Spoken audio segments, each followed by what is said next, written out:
I have the opportunity to talk to politicians on really a weekly basis, and they continuously say our A biggest daily geopolitical, basis, Brittany. a You're talking daily to basis, politicians all the time. essentially.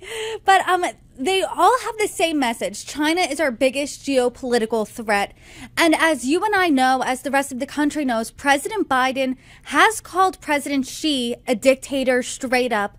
A, do you think his messaging on China has changed? And B, do you think it's tough enough for the American people?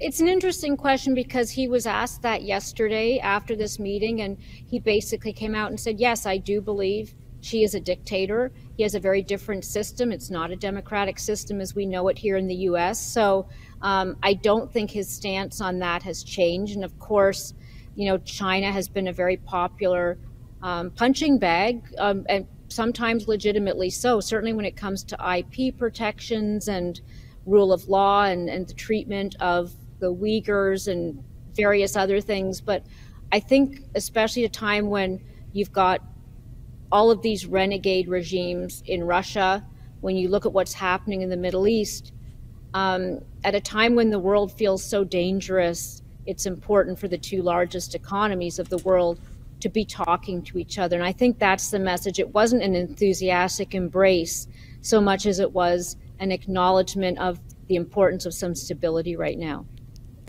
Let's talk about that a little more. Did this move the needle in one way or another when it comes to US-China relations? Because multiple politicians have told me we're essentially in a Cold War with China.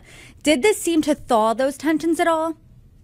I think so. I mean, I certainly there's been a lot of business already taking place. So when you look at what's happening with US companies, yes, we diversify our supply chains, but a lot of US companies still have their supply chains in China.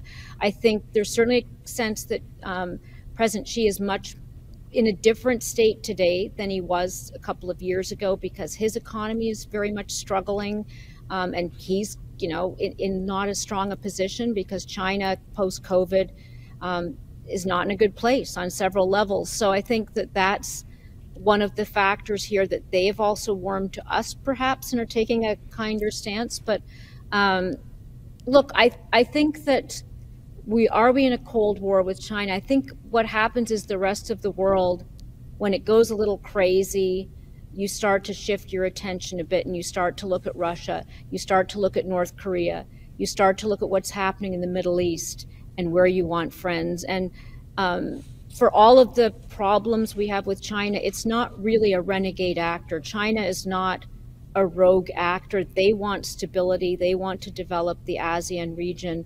They want to be a powerhouse. So that makes them a powerhouse we compete against. But I think at the end of the day, I think there's more of an acknowledgement and more of a warmth in trying to be the grown-ups in the room.